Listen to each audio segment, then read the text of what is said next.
In the 5th century BC, Athens faces a terrifying danger, the immense Persian Empire. You either submit or you resist. Athens dares to take on the Persians and leads the Greeks to victory in the Battle of Marathon. Yet Themistocles, recently elected as head of state, fears that peace may not last. The only solution is to open Athens to the sea. Athens' naval power was created as a result of one man, Themistocles, who insisted that the Athenians build a fleet. He was very farsighted and a real statesman, and Athenian power for the next century or more was based entirely on its navy. At this time, Athens only has a handful of merchant vessels. Piraeus offers the advantage of 3 inlets to the surrounding land.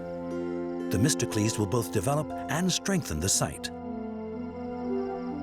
The Piraeus is a natural place because it's got a fortifiable hill, and it has 3 excellent, well-protected harbors, and it was only 7 or 8 kilometers from Athens. It is neither too far nor too close, so there are many advantages in the Athenians choosing the Piraeus site at that time.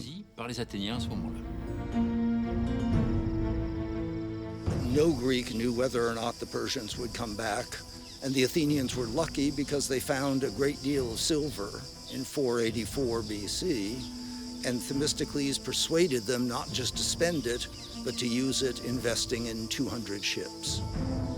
Piraeus will be divided into several sectors, with particular importance given to the military port, with its wooden shipyards and its berths for triremes. To the west of the military port stood the international market, the Emporion, with its 5 arches. A covered area for trade and commercial transactions, as well as for storage. There's the grain silo, known as the Long Stoa, where imported grain is stored. The maritime stock exchange, known as the Degma, where the bankers and stockbrokers work. And nearby, the residential area, with its streets laid out in a grid. This grid layout will spread to all the new cities. It's geometrical. The streets are perpendicular to one another, the bigger ones intersecting with the smaller ones.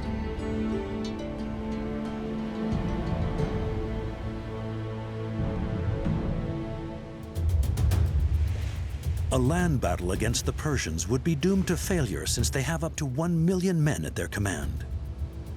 At the military port, they're turning out 10 times the number of triremes. They had just 20, now there are 200. As warships, these triremes are a real innovation. To scupper the enemy before boarding him, the spurs above the waterline are reinforced with metal plates. Themistocles manages to lure the Persian fleet, 3 times larger than the Greek one, into some narrow straits.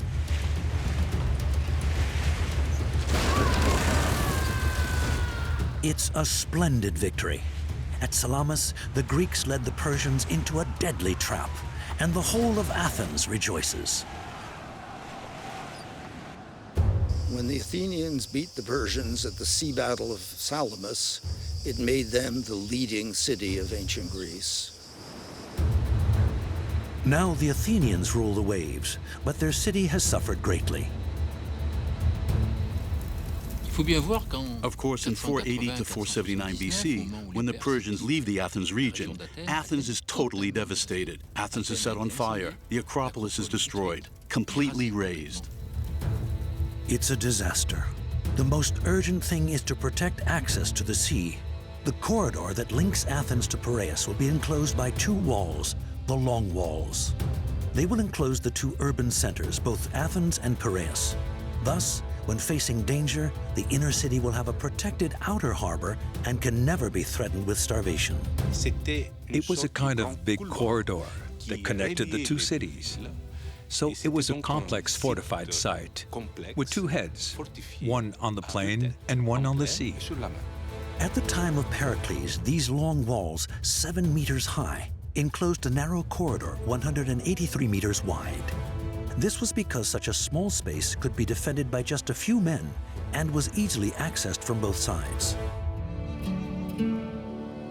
In times of peace, this access to the sea has another advantage: to solve the city's food problems. Athens will be able to import the food it lacks and even export its products, including its much-loved ceramics. Before long, half the wheat consumed in Athens is being imported from Evia, Thrace, and Egypt, but also from Greek cities in the Bosphorus and the kingdoms of the northern shores of the Black Sea. The Athenian silver currency rules the Mediterranean market, and the combined incomes of Piraeus and the silver mines are estimated at 65% of the city's budget.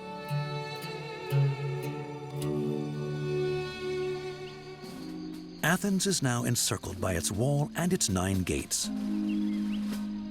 Within, the city itself is irregularly built, with both wide and narrow streets that wind as they will around the hill. In the working-class neighborhoods, the houses are very cramped, with narrow doors and windows. The light comes from the courtyard, which is the heart of the house's activities. There's just a ground floor with 1 or 2 tiny rooms.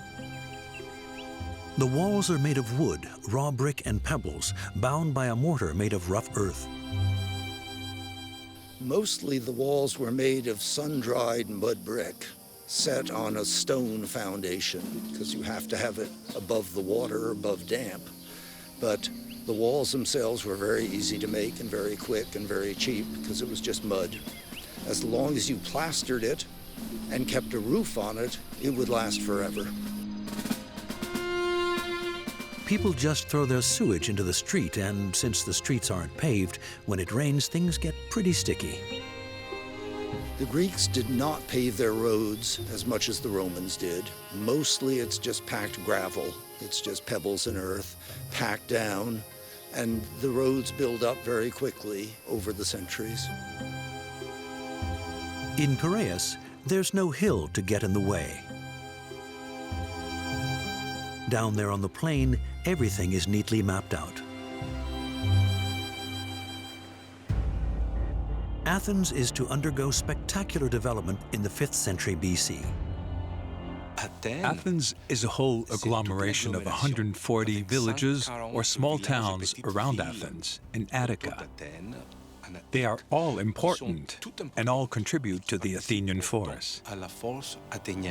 In an area of 2,650 square meters, it will now have 400,000 inhabitants. Its people will be saying they've never seen such a thriving city. So to whom do we owe this golden age?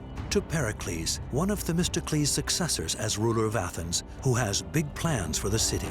When the wars were over, the Greeks feared a return of the Persians. So a lot of Greeks joined the Athenians to form a defensive league, which will be called the League of Delos. Delos is an island. It's a neutral territory where the 200 cities that finance the Maritime Defense League all keep their money. It's already a foretaste of the future Athenian Empire. After a while, Pericles convinces his allies that it would be better, for safety's sake, to move the war treasure at Delos to Athens.